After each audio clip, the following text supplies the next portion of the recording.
Hello everyone.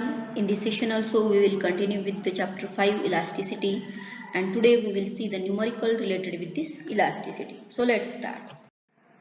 First numerical, a steel rod used for brake operation is 1.5 meter long. When it is subjected to a tensile force, the extension produced is 0.5 millimeter. Find the strain in the rod. आता इथे आपल्याला काय काय दिलेलं आहे तर एक rod आहे 1.5 मीटर लॉंग. आता त्याच्यावरती ब्रेक ऑपरेशन परफॉर्म झालेलं आहे. त्यानंतर काय झालं की तो एक्सटेंड झालेला आहे 0.5 मिलीमीटरने. तर स्ट्रेन किती आहे असं विचारलेलं आहे रॉडमध्ये. तर कॅल्क्युलेट करूया. गिवन डेटा काय आहे की L is equal to 1.5 metre, त्याला मिलीमीटरमध्ये कन्वर्ट करून घेतलं आपण. तर 1.5 इंटू 1000 म्हणजे 1500 मिलीमीटर येईल ते. त्यानंतर चेंज इन लेंथ DL दिलेला आहे 0.5 मिलीमीटर. आपल्याला E म्हणजे स्ट्रेन कॅल्क्युलेट करायचं आहे. ईचा फॉर्म्युला काय असेल, E is equal to DL upon L. DL म्हणजे चेंज इन लेंथ, L म्हणजे ओरिजिनल लेंथ. DL किती आहे 0.5, L किती आहे 1500. भागाकार केल्यानंतर आपल्याला उत्तर मिळतं 0.00033. तर त्या रॉडमध्ये स्ट्रेन किती आहे 0.00033 एवढा स्ट्रेन आहे. Example number 2. A wire of 14 millimeter diameter is subjected to a tensile load of 2000 kg. Find the stress in kilogram per centimeter square. आपल्याला इथे स्ट्रेस फाइंड आउट करायचा आहे किलोग्राम पर सेंटीमीटर स्क्वेअर मध्ये. त्यासाठी त्यांनी काय काय दिलेलं आहे, गिवन डेटा काय की डायमीटर दिलेली आहे. Diameter is equal to 14 millimetre. त्याला सेंटीमीटर मध्ये कन्वर्ट केलं, 14 ला 10 ने भागलं तर सेंटीमीटर मध्ये ते कन्वर्ट होईल. 1.4 सेंटीमीटर आलं. त्यानंतर लोड दिलेला आहे F is equal to 2000 kilogram आणि स्ट्रेस कॅल्क्युलेट करायचा आहे. So stress is equal to F by a म्हणजे फोर्स अपॉन एरिया असं आहे. फोर्स व्हॅल्यू ठेवूयात, आपल्याला व्हॅल्यू ठेवायच्यात फोर्स आणि एरियाची, पण आपल्याला डायमीटर दिलेले आहे त्यामुळे आपल्याला एरिया कॅल्क्युलेट करावा लागेल. सो एरिया ऑफ वायर, आता वायरचा क्रॉस सेक्शन कुठला असणार आहे तर तो सर्क्युलर असेल, म्हणजे सर्कलचा एरिया आपल्याला कॅल्क्युलेट करावा लागेल. So a is equal to pi d square by 4. पायची व्हॅल्यू 22/7 ठेवली इंटू डी किती आहे 1.4 सेंटीमीटर. 1.4 square divide by 4. या दोन्हींचं मल्टिप्लिकेशन करून त्याला जर या दोन्हींनी डिवाइड केलं तर आन्सर किती मिळतं 1.54 सेंटीमीटर स्क्वेअर. एरिया मिळालेला 1.54 सेंटीमीटर स्क्वेअर. आता आपल्याला कॅल्क्युलेट करायचं आहे stress. So stress is equal to F by A. F ची व्हॅल्यू किती आहे 2000 आणि ए ची व्हॅल्यू 1.54. 2000 ला जर 1.54 ने भागलं तर उत्तर किती येतं 1298.7 किलोग्राम पर सेंटीमीटर स्क्वेअर.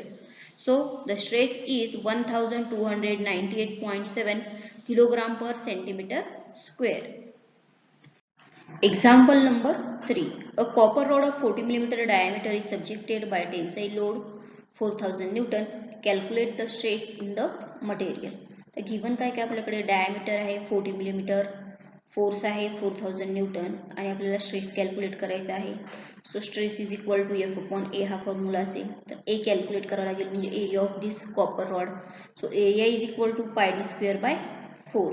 पायची व्हॅल्यू 22/7, डी ची व्हॅल्यू 40 ठेवलेली आहे आणि डिवाइड बाय 4. आता 40 इंटू 40 स्क्वेअर डिवायडेड बाय 28 केलं तर आपल्याला व्हॅल्यू मिळते 1257.14 मिलीमीटर स्क्वेअर. म्हणजे एरिया जो आहे तर तो 1257.14 मिलीमीटर स्क्वेअर एवढा आहे.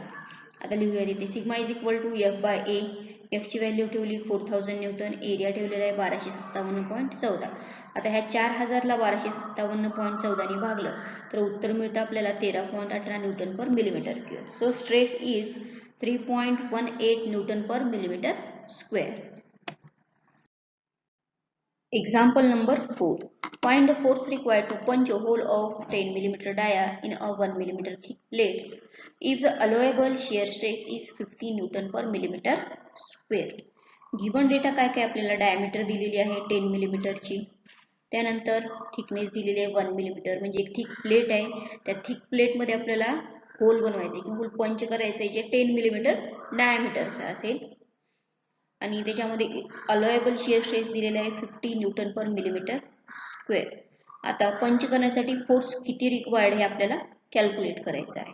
तर हे जर बघितलं तुम्ही तर एक पंचिंग ऑपरेशन आहे. हा पंच फोर्स लागेल आणि ही शीट असेल, ह्या शीटमध्ये एक होल बनवलं जाईल. तर हा पंचिंग फोर्स किती असं विचारलेलं आहे हे होल करण्यासाठी. आता फोर्स त्यासाठी आपल्याला काय करावं लागेल, स्ट्रेस आणि फोर्स यांचं जे रिलेशन आहे त्याचा वापर करावा लागेल. Sigma is equal to F by a असं ते रिलेशन असेल. तर आपल्याला ए कॅल्क्युलेट करायचं आहे अगोदर, एरिया ऑफ दॅट होल. आता ते कॅल्क्युलेट कसं करणार आपण, तुम्ही जर बघितलं हे इथून पंच केलं, इथं काय होतं, ही जी शीट आहे तर ह्या शीटमध्ये इथं हे होल झालेलं आहे. आता फोर्स कुठं लागलेला आहे, तर हे होल पंच करण्यासाठी, म्हणजे इथं शिअरिंग झालेली आहे. तर इथला जो एरिया आहे तर हा आपल्याला कॅल्क्युलेट करावा लागेल. आता आपण फक्त एवढ्या रिंगसाठी विचार केला. समजा ही रिंग आहे, ह्या रिंगला कट केलं आणि आपण जर तिला स्प्रेड केलं म्हणजे पसरवलं तर काय होईल, त्याचा एक असा रेक्टँगल तयार होईल. आता हा रेक्टँगलचा जेवढा एरिया असेल तेवढाच या होलचा एरिया असणार आहे. सो आता हा जर विचार केला तर हा एक सर्कल आहे. या सर्कलचा जर आपण इथून कट केलं तर ही काय असणार आहे, पेरिमीटर, म्हणजे हे जे असेल हे पाय डी, आणि इथली ही काय असेल तरी थिकनेस असेल. म्हणजे area is equal to pi D T असं येईल. इथे व्हॅल्यूज पुट करूया. So area is equal to 22/7, D ची व्हॅल्यू 10 आहे आणि टी ची व्हॅल्यू 1 आहे. आता हे कॅल्क्युलेट केल्यानंतर आपल्याला आन्सर मिळालेला आहे 31.43 millimetre square. So sigma a is equal to F by a असा तो फॉर्म्युला असेल. So f is equal to sigma a into a असं येईल. सिग्मा ए ची व्हॅल्यू किती आहे 50, ए ची व्हॅल्यू आहे 31.43. या दोन्हींचा गुणाकार केला तर उत्तर किती मिळालेलं आहे 1571.5 न्यूटन, म्हणजे 1571.5 न्यूटन एवढा आपल्याला ते फोर्स लावावा लागेल तो होल पंच करण्यासाठी. Example number 5. If the ultimate stress is 4 kg per millimeter square and factor of safety is 5, find out the safe stress. दिलेलं काय काय आपल्याला, तर सिग्मा यू म्हणजे अल्टिमेट स्ट्रेस दिलेला आहे. So ultimate stress is equal to 4 kilogram per millimetre square. त्यानंतर factor of safety दिलेला आहे 5 आणि sigma W is equal to how much असं विचारलेलं आहे त्यांनी. आता F S is equal to sigma you upon sigma W असा फॉर्म्युला आहे. म्हणजे factor of safety is the ratio of ultimate stress and safe stress. आपल्याला हा सेफ स्ट्रेस कॅल्क्युलेट करायचा आहे. So sigma W is equal to येईल sigma you upon f s. Sigma u ची value किती आहे 4, एफ एस ची value आहे 5. सो 4/5 इज इक्वल टू येईल 0.8 kilogram per millimetre square. Example number 6. A column of cross-sectional area 28 cm square falls under a load of 5000 kN. Find the breaking stress and safe stress for a factor of safety 4. तर given data काय काय आहे आपल्याकडे, a is equal to 28 centimetre square आहे. त्याला मीटरमध्ये convert करून घेतलं तर ते येईल 28 इंटू 10⁻⁻4 मीटर स्क्वेअर. त्यानंतर फोर्स दिलेला आहे 5000 किलो न्यूटन, त्याला न्यूटनमध्ये कन्वर्ट केलं 5000 into 10⁻³ Newton. Factor of safety दिलेला आहे 4 आणि आपल्याला कॅल्क्युलेट करायचं आहे सेफ स्ट्रेस आणि वर्किंग स्ट्रेस म्हणूया त्याला, किंवा आपण सेफ स्ट्रेस असंही म्हणू शकतो. तसंच ब्रेकिंग स्ट्रेस त्यालाच आपण अल्टिमेट स्ट्रेस असंही म्हणतो. तर हे आपल्याला कॅल्क्युलेट करायचं आहे. तर सुरुवातीला आपण कॅल्क्युलेट करणार आहोत अल्टिमेट स्ट्रेस. का, कारण इथे आपल्याला काय दिलेलं आहे, जो कॉलम आहे तर तो काय होत आहे falls under a load of 5000 kilometre, म्हणजे तो फेल होत आहे. एक मॅक्झिमम लोड असेल त्याच्यानंतर तो फेल होणार आहे. त्यामुळे सुरुवातीला आपल्याला काय कॅल्क्युलेट करावं लागेल, तर ब्रेकिंग स्ट्रेस किंवा अल्टिमेट स्ट्रेस असं आपण त्याला म्हणूयात. So sigma U is equal to F by A. F ची व्हॅल्यू किती आहे 5000 इंटू 10⁻3. ए ची व्हॅल्यू किती आहे 28 इंटू 10⁻⁻4. आता हे -4 जे आहे इथलं भागिले मधलं, इथलं वरती गेलं तर ते काय होणार प्लस होणार, आणि हे 3 आणि हे 4 यांची ऍडिशन होईल, ते किती होईल 10⁻7. आता ह्या 5000 ला जर 28 ने भागलं तर उत्तर किती येतं 178.57.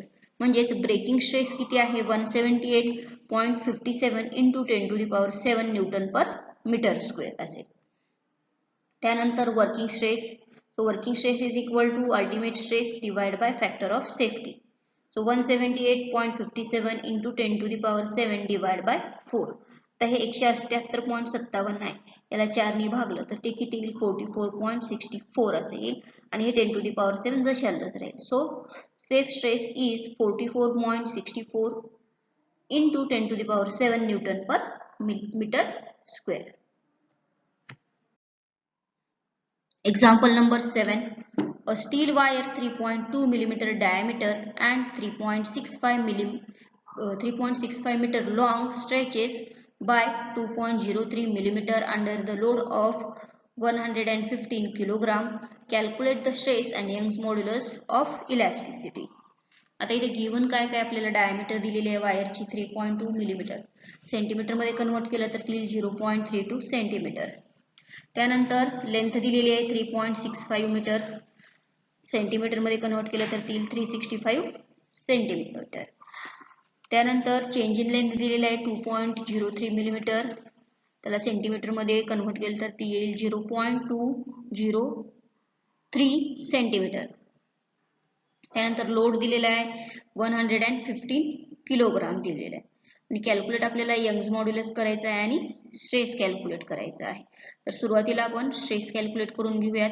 त्यासाठी आपल्याला F/A म्हणजे एरियाची गरज लागेल. So A is equal to pi d square by 4, पायची व्हॅल्यू 22/7 इंटू डी दिलेली आहे 0.32, त्याचा स्क्वेअर डिवाइड बाय 4, यांचं मल्टिप्लिकेशन करून यांनी त्याला डिवाइड केलं तर उत्तर किती येईल 0.080 सेंटीमीटर स्क्वेअर एवढे येईल ती.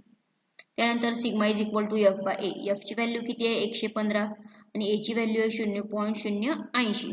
आता 115 भागिले 0.080 केलं तर उत्तर येतं 1437.5 किलोग्राम पर सेंटीमीटर स्क्वेअर. आता इथे सिग्मा भेटलेला आहे. आपल्याला यंग्स मॉड्युलस कॅल्क्युलेट करायचं असेल तर आपल्याला यंग्स मॉड्युलस साठी स्ट्रेस आणि स्ट्रेन ह्या दोन्ही व्हॅल्यू लागतात. त्यामुळे आपण इथं स्ट्रेनची व्हॅल्यू कॅल्क्युलेट करणार आहोत अगोदर. So E is equal to DL/L. DL ची व्हॅल्यू किती आहे 0.203, L ची व्हॅल्यू आहे 365. भागाकार केला यांचा तर उत्तर येतं 0.000556. आता यालाच मी काय केलेलं आहे 556 गुणिले 10⁻⁻6 असं लिहिलेलं आहे. So E is equal to sigma upon E. सिग्माची व्हॅल्यू 1437.5 आणि ह्या स्मॉल ई ची व्हॅल्यू 556 गुणिले 10⁻⁻6. आता हे 10⁻⁻6 जो आहे तो आपण भागिले मधला इथे गुणाकारामध्ये घेऊन गेलो तर ते प्लस होईल, त्यामुळे इथे 10⁻6 असं लिहिलेलं आहे. त्यानंतर 1437.5 ला 556 जर भागलं तर उत्तर येतं 2.58. म्हणजे यंग्स मॉड्युलसची व्हॅल्यू काय आलेली आहे 2.58 इंटू 10⁻6 किलोग्राम पर सेंटीमीटर स्क्वेअर.